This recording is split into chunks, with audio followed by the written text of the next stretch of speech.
जब भी अल्लाह की ज़मीन पे किसी इंसान ने तकब्बुर किया, जुल्म किया, तो अल्लाह ने उसे निशान इबरत बना दिया। तो वैसे ही हजरत मूसा अलैहिस्सलाम के जमाने में कौम कब्तो अमालिक से जो मिस्र का बादशाह बना, जिसका नाम वलीद बिन मसअब बिन रियाम था, जिसको पूरी दुनिया फिरौन के नाम से याद करती है, वो इंसानों पे जुल्म करता था और जो लोग गरीब थे उनका हक खाता था, उनसे सख्त मजदूरियाँ और कम उजरत देता था, और जो इंसान उसका गुलाम नहीं बनता था उसको कत्ल कर देता था। तभी अल्लाह ने अपने नबी मूसा अलैहिस्सलाम को हुक्म दिया कि ऐ मूसा, फिरौन तक मेरा पैगाम पहुँचाओ कि वो इंसानों पे जुल्म न करे, वरना अल्लाह का अजाब उनको ले डूबेगा। जब अल्लाह के नबी ने अल्लाह का पैगाम फिरौन को दिया तो वो मजाक उड़ाने लगा और कहने लगा, यहाँ का खुदा मैं हूँ और मैं किसी के हुक्म को नहीं मानता। तो बस अल्लाह अपनी निशानियाँ हजरत मूसा अलैहिस्सलाम के तवस्सुस से दिखाता रहा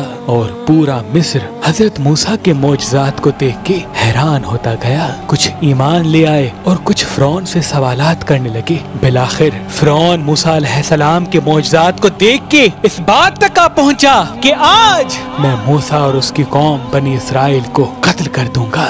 अल्लाह ने अपने नबी मूसा अलैहिस्सलाम तक पैगाम पहुंचाया कि ऐ मूसा, रात में अपनी कौम को लेके इस शहर से निकल जा। तो यूं हजरत मूसा अलैहिस्सलाम अपनी कौम बनी इसराइल को लेके वहाँ से जाने लगे। इस बात का इल्म जब फिरौन को हुआ तो वो गजबनाक होके कहने लगा, कुछ भी हो जाए मूसा और उसके साथियों को मैं कत्ल करके ही छोड़ूंगा। वो अपने जाहो जलाल के साथ बनी इसराइल को ढूंढने लगा। बस आगे आगे अल्लाह का नबी मूसा अपनी कौम के साथ और पीछे पीछे फिरौन का लश्कर उनको मारने के लिए आता रहा। बिलाखिर बनी इसराइल दरिया तक पहुँचे और फिरौन का लश्कर पीछा करते करते उनको देखने लगा। जब बनी इसराइल ने फिरौन के लश्कर को देखा तो हजरत मूसा से कहने लगे, ऐ मूसा, तूने हमें कहाँ फंसा दिया? अब पीछे फिरौन का लश्कर हमें मारना चाहता है और आगे ये दरिया है। अल्लाह के नबी हजरत मूसा अलैहिस्सलाम फरमाने लगे, ऐ लोगो, घबराओ नहीं, अल्लाह हमारे साथ है। ये कभी हो ही नहीं सकता कि फिरौन और उसका लश्कर हमें पकड़ ले। सब कहने लगे, ऐ मूसा, अब हम आगे जाएंगे कैसे?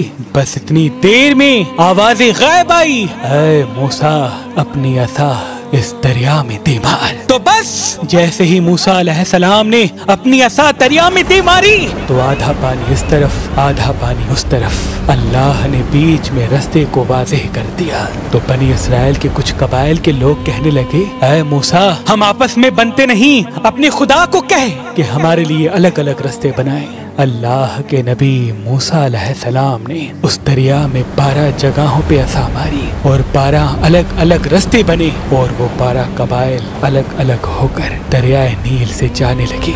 जैसे ही ये मंजर फिरौन और उसके लश्कर ने देखा तो वो भी उन रास्तों पर हजरत मूसा और उसकी कौम के पीछे आ गए। जैसे ही मूसा अलैहिस्सलाम बनी इसराइल के साथ दरिया के उस तरफ पहुँचे और दरिया के बीचों बीच फिरौन और उसका लश्कर मौजूद था, तो अल्लाह ने पानी को फिर से हुक्म दिया, अब वैसे हो जा जैसे पहले था। तो बस वो पानी फिर से मिल गया और फिरौन और उसका लश्कर डूब के मरने लगा। ये पूरा मंजर हजरत मूसा और उसकी कौम देख रहे थे, अल्लाह का शुक्र अदा कर रहे थे। और इतनी देर में फिरौन चीख के कहने लगा, मैं भी मूसा और हारून के अल्लाह को तस्लीम करता हूँ, मैं भी ईमान लाता हूँ कि मूसा का अल्लाह बड़ी कुदरत वाला है। इतनी देर में आवाज़ें गायब आती है कि ऐ फिरौन, अब ईमान लाता है जब तू दोज़ख की दहलीज तक पहुँचा है। ऐ फिरौन, हम तेरे तकब्बुर और तेरी लाश को आने वाले लोगों के लिए निशान इबरत बनाएंगे, ताकि हर इंसान ये जान ले कि जमीन पे इंसान को तकब्बुर रास नहीं आता। आज भी अल्लाह ने फिरौन की लाश को निशान इबरत बना के रखा है। बेशक जिस इंसान ने तकब्बुर किया, इंसानों पे जुल्म किया, वो अल्लाह की रहमत से दूर होकर दोज़ख तक पहुँच जाता है।